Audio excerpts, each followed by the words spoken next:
And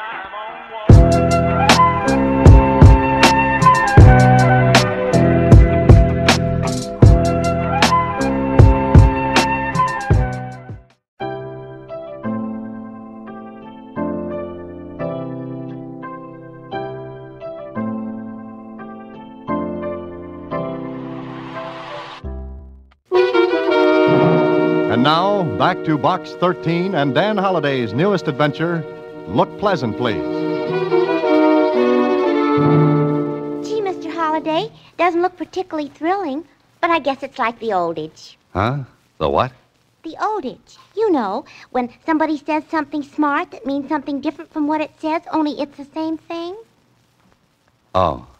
On your next trip around the office, fix that one up, Susie. What? Never mind. Just save up for your adage. Okay? Okay. Hey, I can just make it to the Mercantile Building by 2 o'clock. So long, Susie. There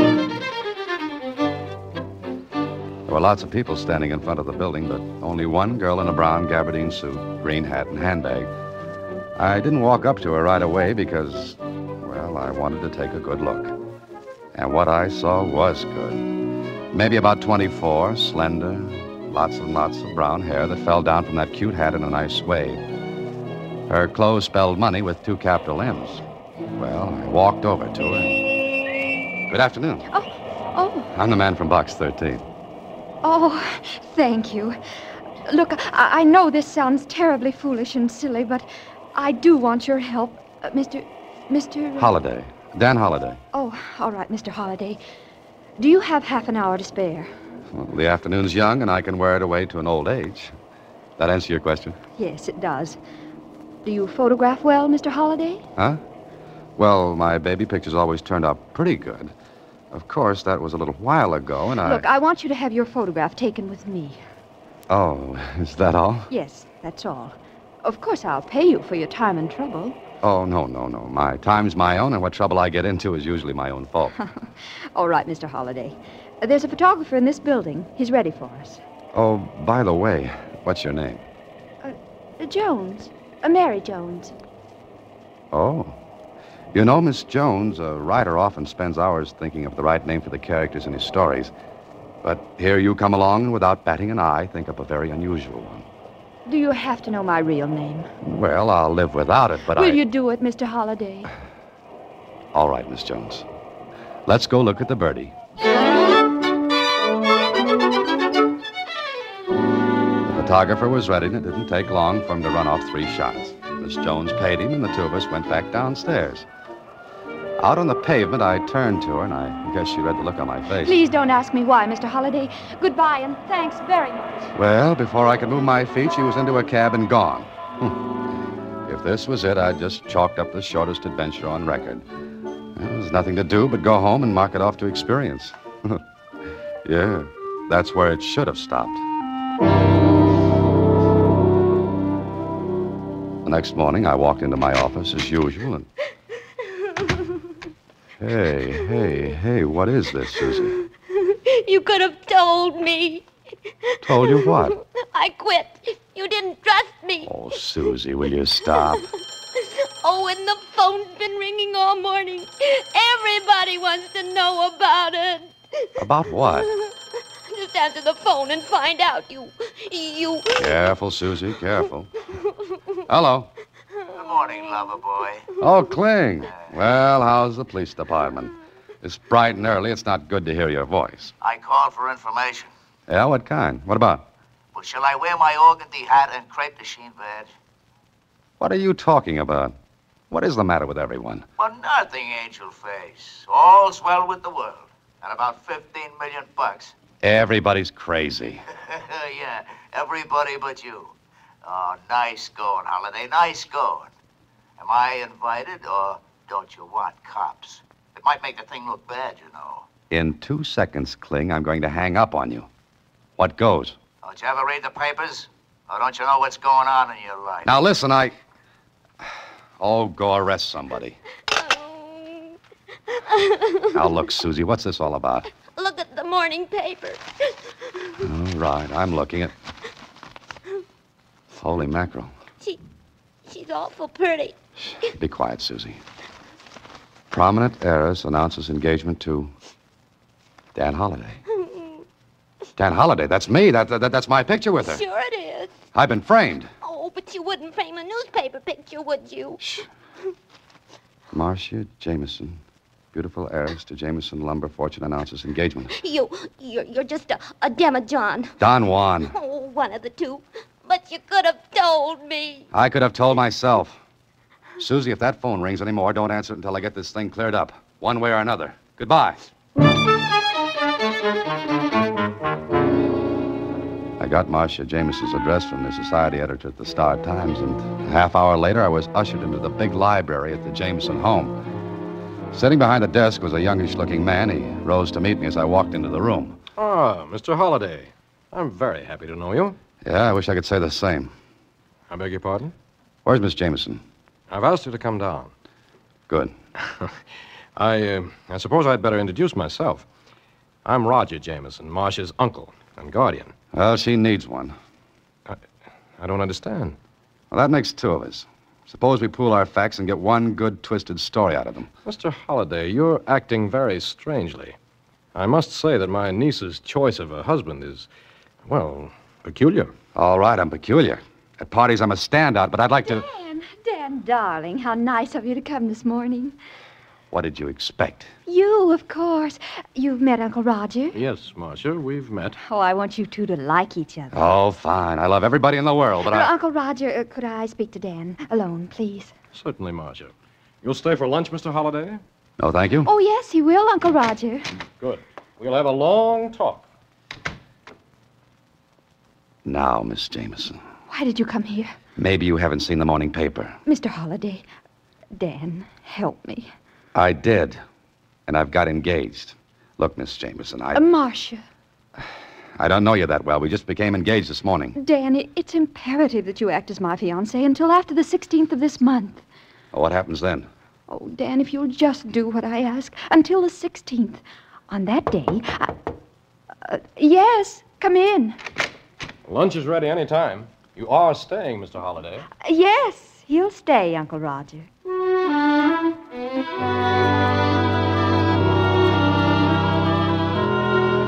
One more lunch like that, and I'd have had indigestion for the rest of my life.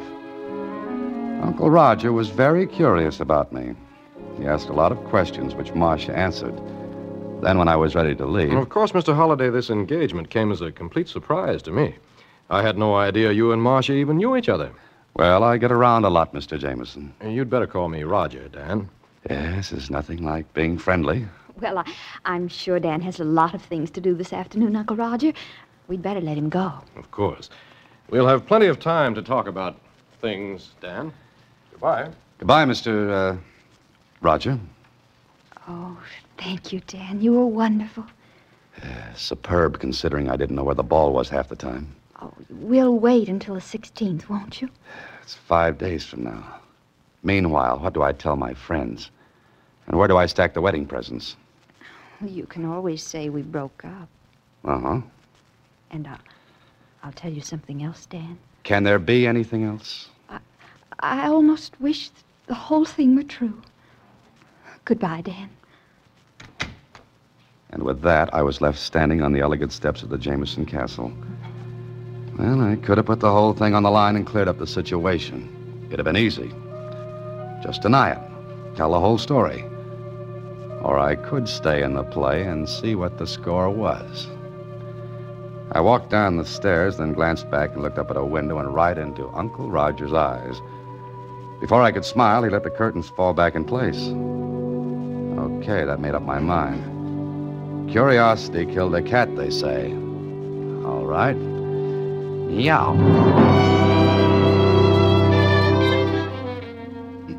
Well, Danny, welcome to the Star Times. And what brings you into the morgue? Jonesy, I want to do some research. So you came to the right place. Oh, congratulations. Thanks. That's a lot of dough you're marrying. Yeah. Kinda sudden, wasn't it? Known her a long time? Jonesy, I feel as though it was just yesterday. Now, get me everything you've got on her. Huh? You're gonna look up your own fiancée? Yep. What's the idea? Kind of silly, isn't it? it's your business. I can put my fingers right on the stuff you want. You got much? All here. Matter of fact, I was reading about her this morning.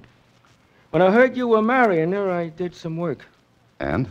Well, on the 16th of this month, she comes into about 15 million. What? Yeah. But she has to be married by then. Oh. How come? Her father's will says so. If she doesn't marry by the 16th of this month, this year, her 15 million goes to, Roger Jameson, uncle. Oh-ho. You didn't know? I don't know a lot of things. What else have you got, Jonesy? She had kind of bad luck before. Yes, what kind? Engaged twice before, and both her fiancés had accidents. Bad? Yeah. Dead? Well, if they weren't, they had an awful dirty trick played on them. What? They were buried.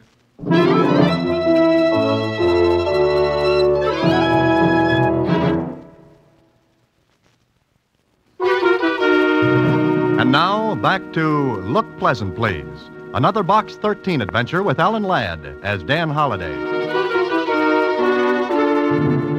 Well, there I was, all wide-eyed and innocent, engaged to marry a girl whose last two fiancés had lots of bad luck. For myself, I wasn't anxious to inherit any of that. But I had to find out a little more. So I went back to the Jameson place. The butler recognized me and let me in without announcing me. I walked down the hall and heard voices in the library. Ordinarily, keyhole listening would have been out, but, well, I heard my name. The door was open, so... I tell you, Dan, we'll go through with it. Oh, Dan, first name already, huh? Oh, don't be silly, Charles. I've got to convince everyone he is my fiancé. Well, what if he backs out before the 16th? He won't. What makes you so sure? I know.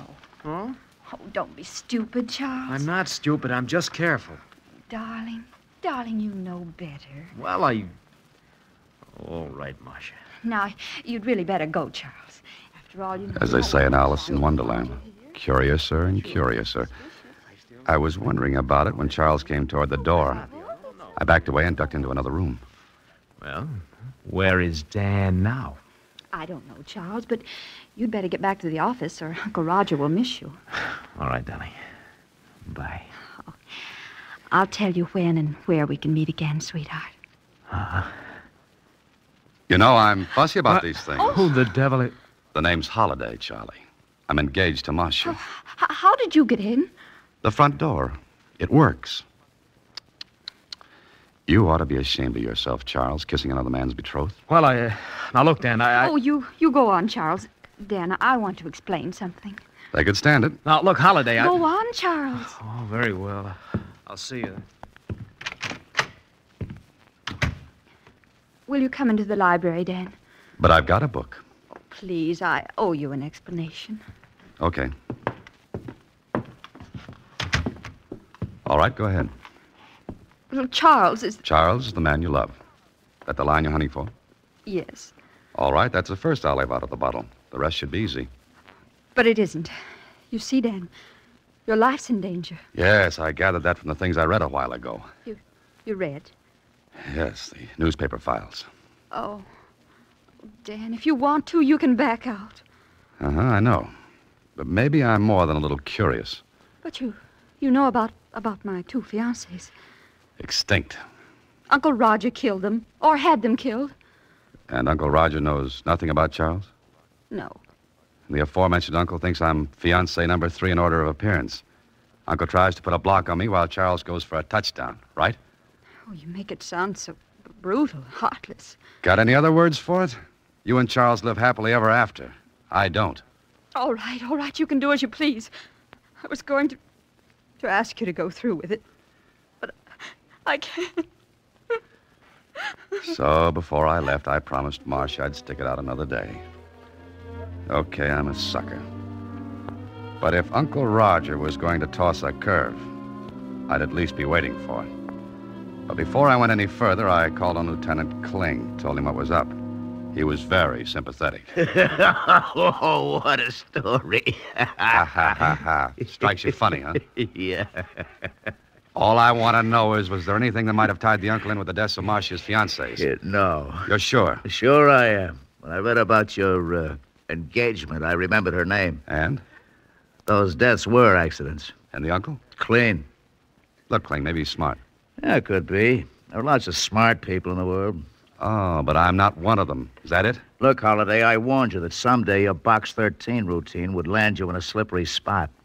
Okay, it's up to you to keep your footing. Kling, just suppose I lead with my chin, and Uncle Roger takes a poke at it.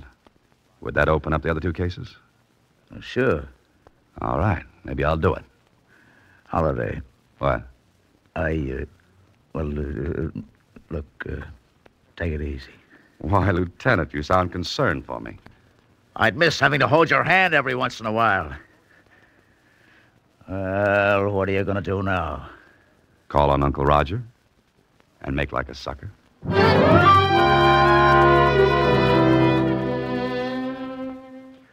Well, Dan, sit down, won't you?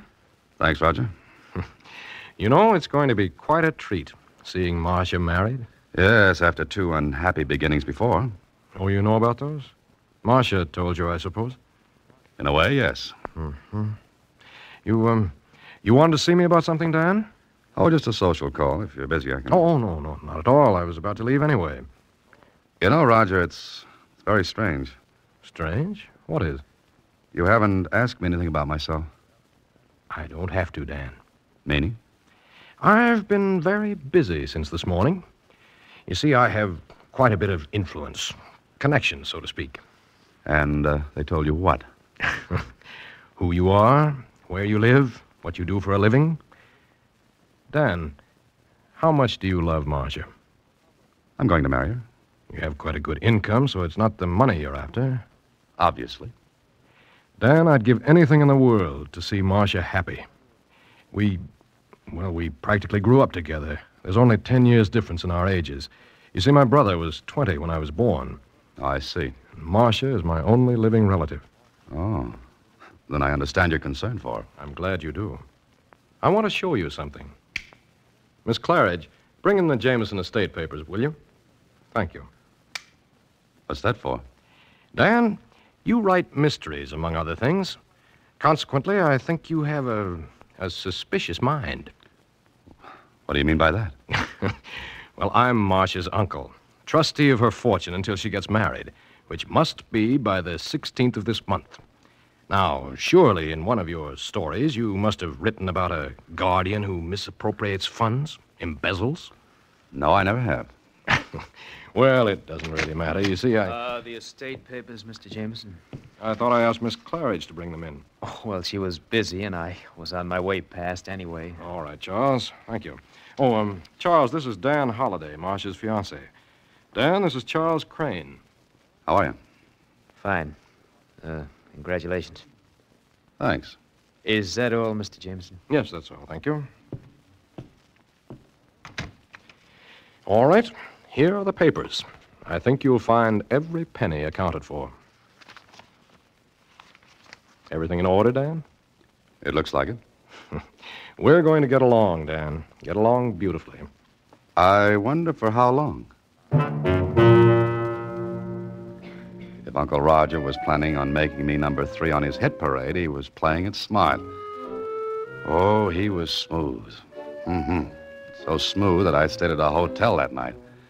If Uncle Roger knew where I lived, I might have visitors. And, of course, I didn't sleep much. There was a lot of thinking to do. And it added up to something funny. The next day was Saturday, and it came in handy because Uncle Roger's office was closed. And I wanted to see something there. I called on Marcia and told her. Maybe she was a little surprised. Why do you want to go through the files, Dan? I've got a hunch, Marcia. Maybe Uncle Roger didn't show me the right papers. For the estate? Yeah, that's it. Have you got a key to the office? I can get one, and one to the files. Get them for me, will you? Say, where's Uncle Roger today? Oh, on the yacht, anchored outside the harbor. You're to go there tomorrow night. Why? He's arranged an engagement party. Dan, if you don't want to go, if you want to back out now... Nothing doing. I'm beginning to like this. All right, Marcia, give me the keys.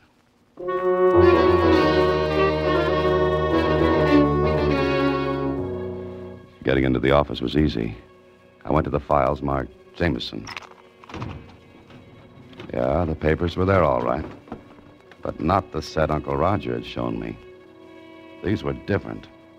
What little I knew about finance showed me some fancy juggling had been going on. I was checking them carefully when a neat round hole appeared in the file case alongside my head. I ducked behind the cases and peeked around just in time to see the outer door to the office close. Somebody with a silenced gun played clay pigeon with me. So Uncle Roger was on the yacht, was he?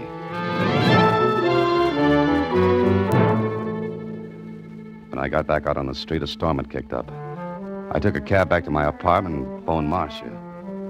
She didn't answer. The butler said she had gone and Uncle Roger was on the yacht. Late in the evening, I received a note from Marcia. Dan, I'm terribly frightened. Uncle Roger insisted that I come to the yacht tonight. I'm writing this note from my cabin now. I know something dreadful will happen, so please, if you can, come at once. There are speedboats at the dock to take you out. But be careful, Dan. Be careful. It could have been a trap, but I compared the writing on this note with her first letter to Box 13. Oh, it was hers all right. Careful, neat, precise. Okay, if this was a showdown, might as well get it over with.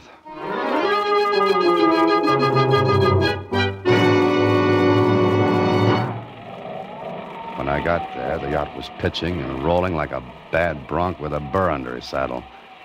That all-day storm hadn't let up a bit. Then I was on board, but nobody was in sight. There was one cabin with a light inside. I went to it, opened the door. Holiday? What are you doing here? Visiting? I don't understand. Didn't Marcia tell you the party was tomorrow night? I like to be early for appointments. Where is Marcia? What's the matter with you? She's not here. Oh, yes, she is. Have you gone crazy? Not yet. Sit down, Uncle Roger. Oh, all right. You know, Uncle Roger, I don't like being shot at. I don't know what you're talking about. Where is Marcia? Cut it out. Yes? What were you going to say? Well, what's the matter? Have you got a gun? A gun? Yes, but... Get it. Are you... Get it fast. It's not here. It's always in this desk drawer. Is this what you're looking for, Uncle Roger? Charles, what are you doing here? And you might ask him what he's doing with your gun. It is yours, isn't it? Well, it looks like it. You don't think I'd kill you with my own gun, do you, Holiday? Very neat, Charlie, very neat. But the crew... Just 2 crewmen aboard. The rest won't be here until tomorrow. And that storm is convenient. Lots of noise. Something funny, Holiday? Yeah. Yeah, you are. You think you're going to get by with this, don't you? Is there anything to stop me? What is this all about? If this is a prank... Oh, no, Roger, not a joke. Definitely not. Charles and Marcia had it all planned very neatly. The accidents to her other fiancés gave these 2 beauties the idea. Charles fakes another set of papers to look as though you were embezzling, and... What? Yeah.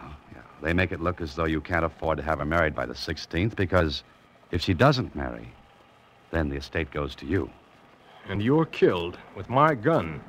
That's it. And you're killed the same way. Charles muscles up this cabin to make it look as though there were a struggle, and... All right, Holiday, second guessing. Oh, no, Charlie, I'm not so dumb. You see, I called the police before I came aboard. You see, I guess... You're a liar. You couldn't know. Oh, but I could. Marcia's note gave it away. Marcia's note? Uh-huh. The note she was supposed to have written aboard this yacht. You see, her handwriting was neat, precise, careful. Charlie, ever try to write a neat hand on a pitching, rolling yacht? Can't be done. So I knew she wasn't aboard. And there was only one reason she'd want to get me here. To work this frame. And... Oh, hello, Lieutenant Kling. Lieutenant... Oh! Grab that gun. Holiday, is he... Yeah, Charlie's gone bye-bye for a little while. Call the police in here, Dan. Where are they? Are you kidding? Lieutenant Kling is probably saving his Betty by. Me, I gotta sit down.